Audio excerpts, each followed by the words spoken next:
दोस्तों यहाँ पर एक ऐतिहासिक खुशखबरी सामने निकल कर आ रही है। आप कह सकते हो कि इससे आईआरएफसी के अंदर एक तेज़ी आपको देखने को मिल सकती है, रेलवे सेक्टर के अंदर एक तेज़ी आपको देखने को मिल सकती है और एक ऐसी गुड न्यूज़ जो हमें पीएम मोदी ने अनाउंस करी है आज के दिन। आज हरियाणा के अंदर दोस्तों पीएम मोदी ने ये गुड न्यूज़ को अनाउंस किया है। क्या गुड न्यूज़ है दोस्तों?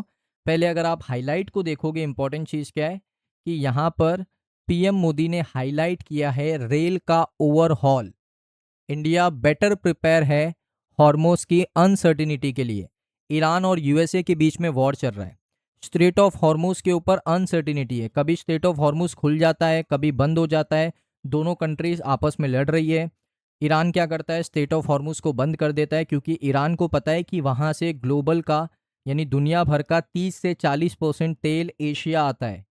एशिया इंडिया के पास है, इंडिया दोस्तों एशिया के अंदर है, तो इंडिया के पास आता है, भारत के पास आता है।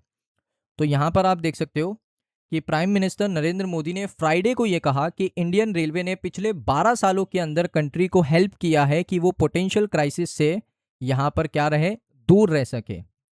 उसके बाद देखोगे यहाँ पर आज पीएम मोदी हरियाणा जिंद के अंदर ये कहा कि हमने यहाँ पर इंडिया ने रिसीव किया है सिग्निफिकेंट सप्लाई पेट्रोल का, डीजल का, एलपीजी का, फर्टिलाइजर का, एक strategic maritime route. Maritime route का मतलब होता है कि जो अंडर वाटर पाइपलाइन बिछी हुई है, जहाँ से आपका एक से ऑयल आ रहा है, गैस आ रहा है, फर्टिलाइजर आ रहा है, लेकिन वो भी अब टेंशन के अंदर है। वो सप्लाई भी अभी रुक चुकी है, क्योंकि कुछ महीनों से आपको क्या देखने को मिल रहा है, कॉन्फ्लिक्ट देखने को मिल रहा है स्ट्रेट ऑफ हॉर्मुज के इधर। अब दोस्तों इसमें चेंज क्या आया? इसमें चेंज ये आया कि इंडियन रेलवे ने पिछले 12 सालों के अंदर बेनिफिट किया है हमारे देश की दोस्तों, यहाँ पर इकोनॉमी को भी बेनिफिट किया है, साथ में हमारी देश की दोस्तों जो यहाँ पर आप कह सकते हो ट्रांसपोर्टेशन सेक्टर है उसको भी बेनिफिट किया है। अब कैसे किया है मैं आपको समझाता हूँ। इंडिया को रिसीव होता है दोस्तों बहुत बड़ी क्वांटिटी में पेट्रोल, डीजल, एलपीजी, फर्टिलाइज़र। और फर्टिलाइज़र आप सभी को पता है कि हमारे फार्मर के लिए कितना ज़्यादा ज़रूरी है, और वो सारी चीज़ें आती है स्ट्रेट ऑफ हॉर्मुज से। लेकिन 3 से 4 महीने से ये रूट लगातार एक वॉर जोन बन चुका है। प्राइम मिनिस्टर ने कहा, उसके बाद उन्होंने कहा कि 2014 से पहले रेलवे का एक बहुत बड़ा पोर्शन डिपेंड था डीजल के ऊपर। लेकिन दोस्तों यहाँ पर आप सभी को पता है कि जो फ्यूल की डिपेंडेंसी है वो गल्फ रीजन के ऊपर है, क्योंकि हम लोग भी डिपेंड करते हैं गल्फ के ऊपर कि गल्फ हमें फ्यूल देगा तो हम अपनी इकोनॉमी को आगे चला पाएंगे। लेकिन वो अभी अफेक्ट हो चुका है। तो एक ट्रेन सर्विसेज है, ट्रेन की जो सर्विसेज है हमारे कंट्री के अंदर, मोदी ने इस चीज़ को शिफ्ट किया toward more modern and electrified railway network. यानी इन फ्यूचर हमें यहाँ पर डीजल की जो डिपेंडेंसी है रेलवे सेक्टर से बिल्कुल कम करनी पड़ेगी, बिल्कुल ज़ीरो करनी पड़ेगी, और हमें इलेक्ट्रिफाइड रेलवे नेटवर्क बिल्ड करना पड़ेगा ऐसे चैलेंजेस को फेस करने के लिए।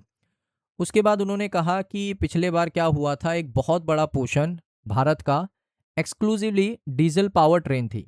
पहले डीजल पावर ट्रेन ही चलती थी, अभी भी बहुत सारी ट्रेन डीजल पावर चलती है। लेकिन अगर डीजल का सप्लाई रुक जाए, बिल्कुल कट ऑफ हो जाए, तो ये ट्रेन कैसे चलेगी? तो हमारी जो कंट्री है उसने एक बहुत मैसिव क्राइसिस झेलना पड़ सकता है। लेकिन इस सिचुएशन से निपटने के लिए उन्होंने प्लान किया है कि हम लोग एडवांस और इम्प्लीमेंट करेंगे प्रैक्टिकल सोल्यूशन, जो कि ऑन ग्राउंड सोल्यूशन होना चाहिए। उसके बाद उन्होंने फ्लैग ऑफ किया इंडिया का पहला hydrogen power train between Jind to Sonipat, और बताया कि ये दोस्तों एक स्टेप है, कदम लिया है हमने towards clean and sustainable mobility in the railway sector.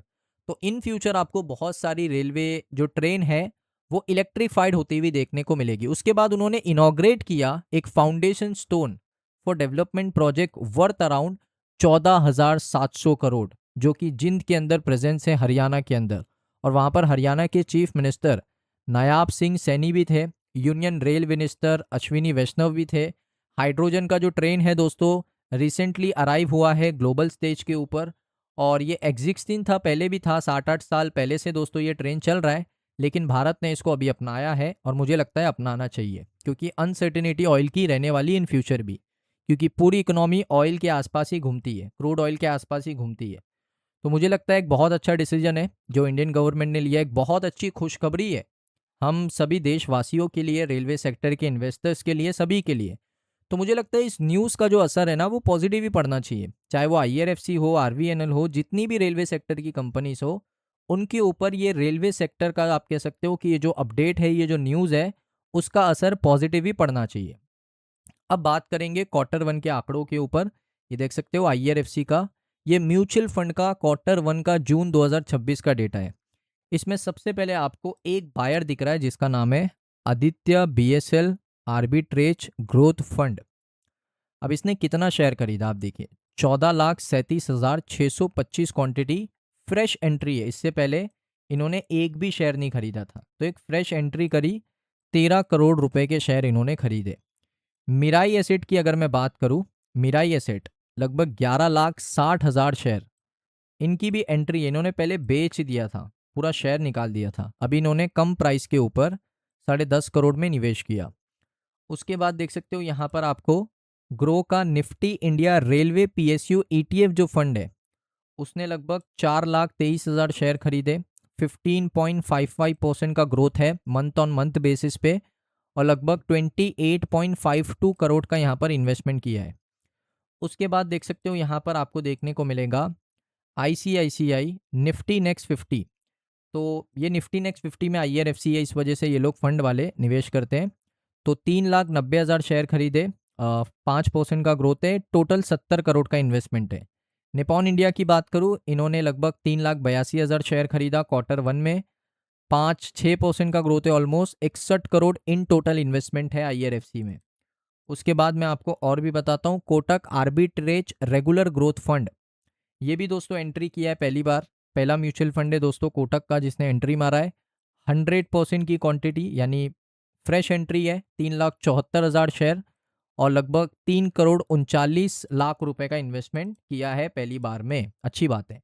UTI next Nifty next 50, इसने लगभग 3,07,000 शेयर खरीदे, और 5% का ग्रोथ है मंथ ऑन मंथ बेसिस पे, लगभग इन टोटल 52 करोड़ रुपए का इन्वेस्टमेंट है।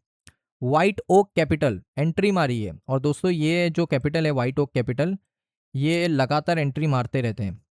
इन्होंने पहली बार आईआरएफसी में बहुत पहले एंट्री ली थी, लेकिन उसके बाद उन्होंने देख सकते हो सेल किया, पहले एंट्री मारी, फिर उसके बाद क्वांटिटी को जीरो किया, अब दोबारा से 2,17,000 शेयर खरीदे, इस बार लगभग 2 करोड़ का इन्वेस्टमेंट किया है। उसके बाद देखोगे आईसीआईसीआई का निफ्टी नेक्स्ट 50 ईटीएफ फंड है, ये पहले भी एंट्री ले चुके हैं। इन्होंने 8.72% का जंप लगाया इस बार, लगभग 1,75,000 शेयर खरीदे, और इन टोटल 19.77 करोड़ का इन्वेस्टमेंट किया है। ऑलमोस्ट 20 करोड़ का इन्वेस्टमेंट है आईआरएफसी में। उसके बाद grow Nifty India railway PSU index लगभग 14.5% का यहाँ पर जंप किया। पिछले क्वार्टर में शेयर को सेल किया था, 1.5 लाख क्वांटिटी ली, लगभग 10 करोड़ रुपए का इन्वेस्टमेंट इनका भी है। तो आप देख सकते हो कि लगातार इन्वेस्टमेंट हो रहा है आईआरएफसी के अंदर म्यूचुअल फंड्स के द्वारा क्वार्टर वन में, तो एक अच्छी खबर है दोस्तों। सो ये वीडियो कैसा लगा आपको कमेंट सेक्शन में बताइए। अगर आपको वीडियो अच्छा लगा, वीडियो को लाइक करें। मिलता हूँ नेक्स्ट वीडियो में।